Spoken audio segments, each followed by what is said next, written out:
45 minutes ago, I finished writing this mini essay that you see on screen here. Now, my name's Charlie McCormack. I'm a copywriter. I run a company called Webinar Wizards, which is essentially we do completely done-for-you webinar campaigns for our clients in the info and coaching space. Now, I love webinars. I talk about webinars a lot, but the foundational skill that led me to webinars was my ability to write copy. And over time, as I've learned more about marketing and sales, I realized that there was something really important that a lot of my clients and myself at the time were getting wrong with our messaging, our marketing messaging. And I was having a discussion with a mentor about a psychological framework, and I've been thinking about how that links to a marketing context. So if you're interested and you want to improve your messaging, then this is going to be a bit of a longer video, but I want to run you through it in full depth. So last week I was on a call with one of my mentors, and he was discussing a psychological framework that I have now been thinking about in a marketing context. And it was one of those moments when you're thinking about something, you already have this kind of idea of something in your mind, and then you find out that it already has a name or it already has a framework behind it, and everything suddenly clicks, and then you can kind of open up and go and research that topic. And that's exactly what I've done with the marketing framework, not the marketing framework, the psychological framework, called the 4 stages of competence. And it feels like finding the missing puzzle that makes everything else makes sense. So I'm assuming that if you're watching this, you own your own offer, whether that be a B2C offer or a B2B offer or a SaaS product or anything like that. And every single marketing message that you create is targeting a specific competence stage, whether you realize it or not. Now, this is sometimes called an awareness stage or how sophisticated the market is, but I want to think about it in terms of how competent these people are, and how do they and where do they fit into the market. And when your marketing does not align with the right competence stage, then it will fail. No matter how good you think the copywriting is, no matter how good you think the design of your landing page is, and no, it doesn't matter how good that your offer is. And in this video, I'm going to break down how you can understand these 4 stages and transform your marketing messaging from meh to making it hit and making it magnetic. So what are the 4 stages of competence? The 4 stages of competence. Stage 1 is unconscious incompetence, which is essentially where you don't know what you don't know. This person who is in stage 1, they don't realize that they have a deficiency in this certain thing. They're not even aware that there's a problem that needs solving, or that there is a better way of doing what they are currently doing. The most important thing here is that before we market to this person, we have to make sure that they move to the next stage, because we can't sell them anything if they don't realize that they have a problem or they don't understand that there is a better way of doing things. First, they must recognize that they have this problem and then see value in this newfound thing that you present to them. When you outline this problem to them, they move into the stage of conscious incompetence, and at this stage they now realize that they have a problem, or that your solution, your better way of doing things exists, and they now understand why what they have been doing previously has got them the results that they have so far. And the problem is they don't know how to overcome it. Stage 3 is conscious competence, where they've now been described the problem and they know the solution, and they're currently implementing the solution. An example that I like to think about this is reading. Most people, once they move out of stage 1, they don't know that they should be reading, but then when they move into stage 2 and then you tell them they should be reading, they're like, right, I now know that I should be doing this because it has all these benefits, and I will learn loads of stuff, and I will get better at speaking and everything else that goes with being consistent with reading. I now have to actually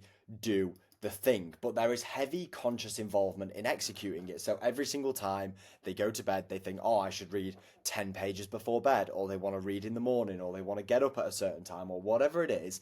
They have to consciously force themselves to do this. If they are inconsistent with this, they will lapse back into here, where they know that they have a problem and they know the solution, but they're not doing it. Then you have this stage, which is what some people consider some sort of mastery, which is where they know it and they do it effortlessly. So for the example of someone reading, Ty Lopez, or someone who says he reads like 6 books a day, does not have to force himself to read or have a habit tracker or get up at a certain time or do things in a certain order in order to get that done. If your marketing is failing, it is likely because you have a competence mismatch. So your marketing message at the moment, if you want to sign clients effortlessly and actually make content and marketing assets that resonate with the people that you are trying to target, you have to match the competence stage that they are at right now. And what happens if you don't have that match? Let's take the scenario of you selling to a stage 1 person with stage 3 messaging.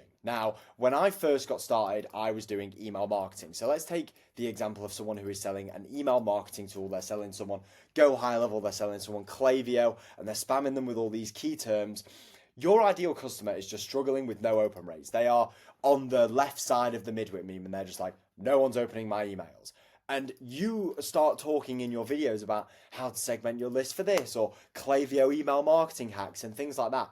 But your prospects, they don't necessarily know that they have an email marketing problems. They might just think like, oh, my open rates are low, or what the hell is, a behavioral trigger, and your message will just go over their head. But if you sell to someone advanced with low level messaging, let's imagine you're selling to a high level business, but you're selling high level business coaching to experienced entrepreneurs, or you're selling some sort of B2B offer. We're talking about why entrepreneurship is better than a 9 to 5, or the basic steps to start your business, or habits, or anything like that that people in B2C target. Your prospects, they're way past this. They don't even pay attention to it. The algorithm probably doesn't even show them these kind of videos anymore because they're just thinking, no shit, I've been running my business for 5 years. I know why being an entrepreneur is better than having a 9 to 5. And they simply won't listen to you. They will probably assume that you are selling some sort of B2C offer rather than them actually paying attention to your stuff and coming to you for your services or your offer.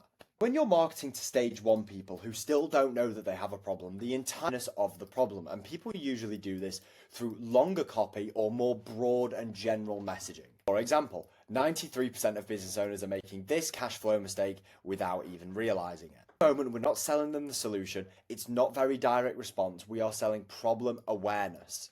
Our job to help them see that they have a problem or make them see that there is a better way of doing something before we can position ourselves as the bridge and start selling them the solution. People know this.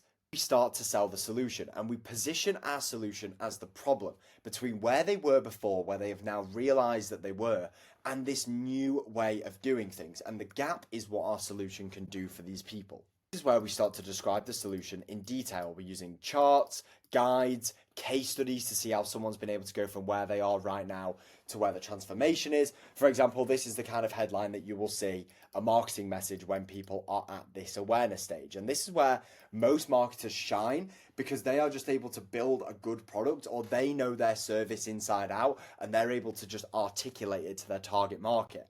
All you have to do in this stage is meet people where they're at and show a clear, manageable path to solving it. People in stage 3, they want to reduce the time and effort that it takes them to do this because they are still constantly trying to do it. So for example, in stage 2, Charlie Morgan is a great example of this. He shows people how to get clients, right? But in stage 3, he also shows them how it's going to save them time and reduce effort, and how effortless your entire life will be when you're booking enough calls. Stage, they understand the what and the how, but you have to make it easier for them because people at this stage are prone to lapsing back into incompetence if you break their concentration. For example, you show someone exactly how to do cold DM or cold email or whatever, but if they're not doing it consistently, they lapse back into not doing it again, even though they know they should be doing it. To help them make it seem more reliable and more consistent. People at the top are typically only ever going to buy done-for-you things that they are actively searching for. So they will be promoting for an email marketer, someone like me if they want to do a webinar, a video editor or whatever, because they know what they need and they know exactly what they're looking for. People want to buy back their time and delegate the specific skill.